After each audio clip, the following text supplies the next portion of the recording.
If I met myself 10 years ago, I would tell her how much she is missed. Because I've spent the last 10 years wishing that as her, I could still exist. I would apologize incessantly.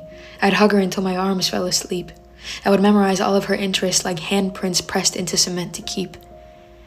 I would touch the grooves of the cement trying to remember the comfort within my skin. You know, I can't really remember a time when I didn't wish to be more thin. If I met myself 10 years ago, I would grab a paper and a pen. I'd become an artist recreating her over and over again.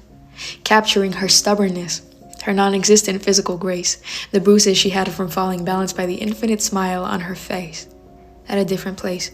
I guess by that time much of it was gone. Do you ever think that the people who ruin us feel shame before they move on? Maybe I'm not entirely ruined, because 10 years ago, I created this idea of myself that finally, in the present, I get to know. Back then, we were just children, and I was just trying my best, when some of my so-called best friends to others said, I hope she fails her test.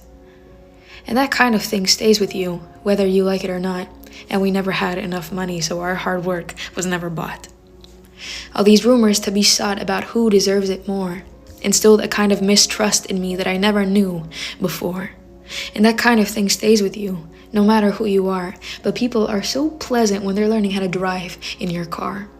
If I met myself 10 years ago, I would tell her to run, away from all the people that make fun of what she's done.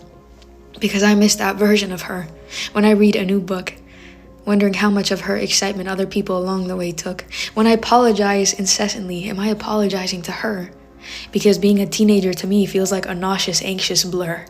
Feels like shaving the top of your arm because having hair is something of which to be ashamed. Feels like focusing only on the kind of accomplishments that will end up on a wall, easily framed. Feels like running 10 miles after scraping your knee while checking if everyone else is okay. Feels like Pinterest boards of other people's poetry because nobody cares what you have to say. Feels like constantly proving something that never ends up successful enough. Feels like everyone's smooth sailing while your seas have never been more rough. If I met myself 10 years ago, I would sit down and cry. Because I don't think I would have it in me to look at her and lie. Because that was not the worst of it. But at a decade and a half, she would probably console me even after people pointed her and laugh. That part of her exists within me.